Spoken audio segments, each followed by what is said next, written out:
નમસ્કાર દર્શક મિત્રો, વૈસબ ગુજરાત ન્યૂઝ ચેનલમાં સમાચારમાં વિશેષ જોઈએ તો નેનપુર ગામમાં આવેલ સીમ વિસ્તારમાં વેરા પાસેથી 2 થી 2.5 કિલોમીટરનો રોડ આપ દ્રશ્યમાં જોઈ શકો તે પહાડ ગામમાં આવેલ આ કંપની દ્વારા પ્રાઇવેટ કંપની દ્વારા સ્થાનિકોના જણાવ્યા મુજબ માટી મેટલનો ગેરકાયદેસર રોડ બનાવવામાં આવ્યો છે, જેને લઈને આપ દ્રશ્યમાં જોઈ શકો તેમ સ્થાનિકો દ્વારા આ 2 થી 2.5 કિલોમીટરના ગેરકાયદેસર રોડને લઈને આપ દ્રશ્યમાં જોઈ શકો છો તે વેરો આવેલો છે, તેમાં મેસવો નદીમાંથી વાત્રક નદીમાંથી આ વેરામાં પાણી આવતું હતું, જેને બંધ કરવામાં આવ્યું છે. અને અહીંયા ઘડી આપ દ્રશ્યમાં જોઈ શકો તેમ આ વેરાથી લઈને પહાડમાં આવેલ પ્રાઇવેટ કંપની સુધીના પ્રાઇવેટ કંપની દ્વારા માટી મેટલનો 2 થી 2.5 કિલોમીટરનો ગેરકાયદેસર રોડ બનાવીને અહીંથી 24 કલાક ડમ્પરોની અવર જવર થવાને લઈને અહીં બાજુમાં રહેણાંક વિસ્તાર આવેલ છે, જેમાં સોસાયટીઓ પણ આવેલી છે, મોહલ્લા પણ આવેલા છે અને આંગણવાડી પણ આવેલ છે, જેને લઈને સ્થાનિકો દ્વારા મુખ્યમંત્રી શ્રી, કલેક્ટર શ્રી, મામલતદાર શ્રી, ટીડીઓ શ્રી, ધારાસભ્ય શ્રી, ગ્રામ પંચાયત જેવી અનેક જગ્યાએ લેખિત મૌખિક રજૂઆતો કરવા છતાં પણ આ સમસ્યાનું નિવારણ ન આવતા આજે જોઈ શકો છો તેમ દ્રશ્યમાં મોટી સંખ્યામાં લોકો એકત્રિત થયા હતા.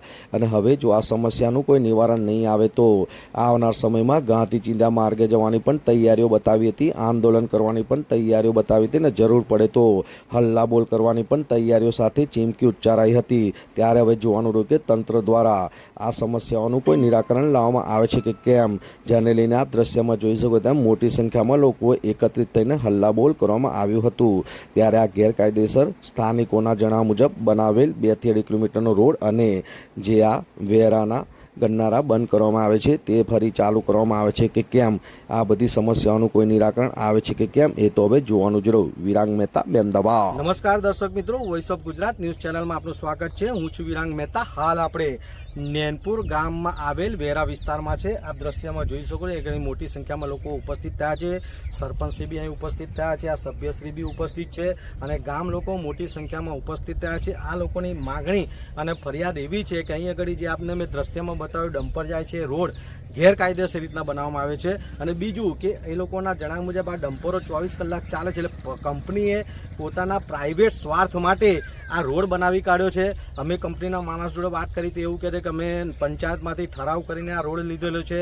પંચાયતવાળા સરપંચ એટલે બિપિન એવું કહે છે કે અમે કોઈ પણ પ્રકારનો ઠરાવ કરેલ નથી. એટલે એક તો આ રોડનો પ્રશ્ન છે. બીજો પ્રશ્ન મેં આપને દ્રશ્યમાં બતાવ્યું કે અહીં આગળ જે પાણીના વહેણ માટે જે વેરો બનાવવામાં આવ્યો હતો, જે ગંડાળા જેવું બનાવવામાં આવ્યું છે, એની બંને સાઈડે પાઇપો નાખવામાં આવી છે, એ પાણીનો વહેણ બંધ કરવામાં આવ્યો છે એવું આ લોકોનું કહેવું છે. એટલે આવી અનેક સમસ્યાથી હેરાન પરેશાન હાલ નેનપુર ગામના આ વેરા વિસ્તારના લોકો અહીં આગળ ઉપસ્થિત થયા છે. આપણે એમને પૂછવાની કોશિશ કરીશું. શું નામ છે, શું પરિચય છે આપનો?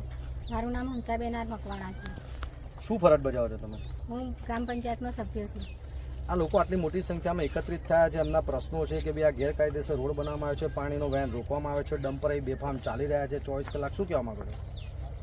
અમે એમની રજૂઆત લઈને અમે આગળ સુધી અમે અર્જુનસિંહ સુધી, કલેક્ટર સુધી, તાલુકામાં મામલતદાર સુધી અમે રજૂઆત કરી છે, પણ એનું કોઈ જોવા કે કોઈ અહીંયા સુધી નજર મારવા કોઈ આવી નથી કે કયા વિસ્તારમાં શું થયું છે.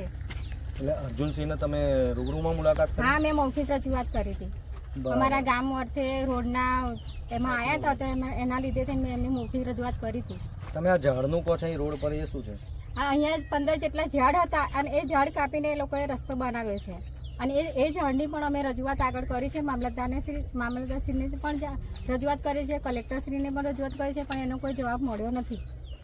તમારા જણાવ્યા મુજબ ને આ લોકોના જણાવ્યા અમને લોકોના હાથમાં અરજી છે, બરાબર? આ બધી અરજીઓ છે મુખ્યમંત્રીથી માંડીને, મામલતદારથી માંડીને, કલેક્ટરશ્રીથી માંડીને, તમારા સરપંચથી માંડીને એટલી બધી જગ્યાએ રજૂઆત કરી છે કે રજૂઆત કરીને આ લોકો થાકી ગયા છે, બરાબર? છતાં બી કોઈ અધિકારી કે કોઈ આનું લાગતા તંત્ર દ્વારા આની કોઈ જાંચ નથી કરવામાં આવતી, કોઈ તપાસ કરવામાં નથી આવતી?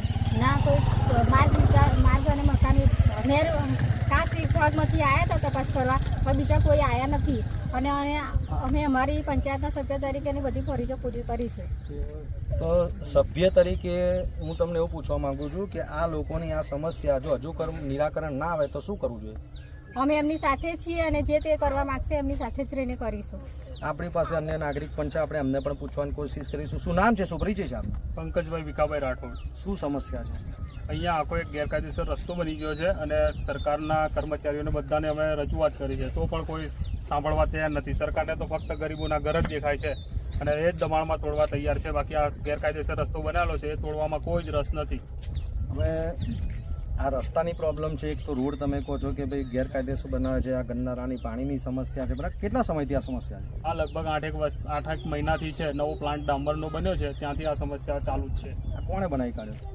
આ એક બહારનું કોઈક છે, વર્ધમાનભાઈ પટેલ નાઓ દ્વારા કંપનીનો ડામરનો પ્લાન્ટ સ્થાપવામાં આવ્યો. અને એવા 24 કલાક ડમ્પર લઈને રોડે સોસાયટીવાળા રસ્તે નીકળે છે. એટલે આ રોડની સમસ્યા છે, આ પાણી બંધ કર્યું છે, વેણ બંધ કરવામાં આવે છે, એની સમસ્યા છે. તો આ સમસ્યાને તમે અનેક જગ્યાએ રજૂઆત કરી છે, ક્યાં ક્યાં કરી છે? મામલતદાર શ્રી, તલાટી શ્રી, પંચાયતમાં સરપંચ શ્રી, કલેક્ટર સાહેબને બી રજૂઆત કરી છે. કલેક્ટર સાહેબે આપણને વળતો જવાબ પણ આપ્યો છે કે મામલતદારને અને ટીડીઓ સાહેબને આગળની કાર્યવાહી કરવા માટે. પણ તેઓ દ્વારા હા પોલીસમાં પણ રજૂઆત કરેલી છે તેઓ દ્વારા, પણ તેઓ દ્વારા કોઈ જ કાર્યવાહી કરવામાં આવી નથી અને અહીંયા તપાસ પણ કરવામાં આવી નથી. એટલે આપના કહેવા પ્રમાણે કલેક્ટરશ્રીએ પોલીસ સ્ટેશનને પણ આદેશ કરેલો છે કે ભાઈ આની જાંચ કરવામાં, આની તપાસ કરવામાં, એની યોગ્ય કાર્યવાહી કરવામાં આવે. હા, કલેક્ટર સાહેબે આદેશ કરેલો છે. તો જોઈ શકો છો દર્શક મિત્રો, આ લોકોએ કલેક્ટરશ્રીથી માંડીને, મુખ્યમંત્રીથી માંડીને, મામલતદારથી માંડીને, સરપંચથી માંડીને કોઈ ડિપાર્ટમેન્ટ બાકી નથી રાખ્યું. અચંબાજનક વાત એ છે કે તેઓના જણાવ્યા મુજબ કલેક્ટરશ્રીએ પણ પોલીસ સ્ટેશનને ઓર્ડર કરેલો છે કે આ બાબતની અંદર વિશેષ જાંચ કરવી, તપાસ કરવી, કાર્યવાહી કરવી, છતાં પણ આ સમસ્યાનું નિરાકરણ નથી આવતું. હજુ પણ આ સમસ્યાનું નિરાકરણ નહીં આવતું, શું કરશો?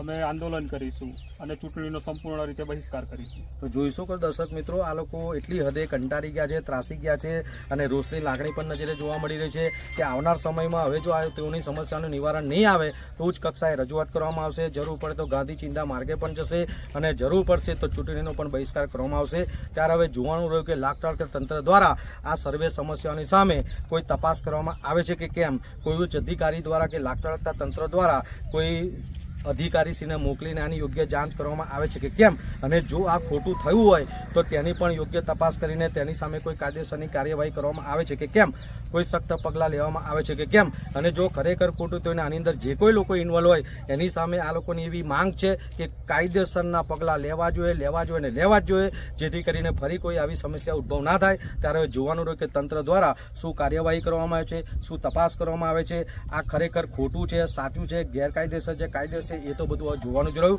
Voice of Gujarat, Virang Mehta, Mehmedabad.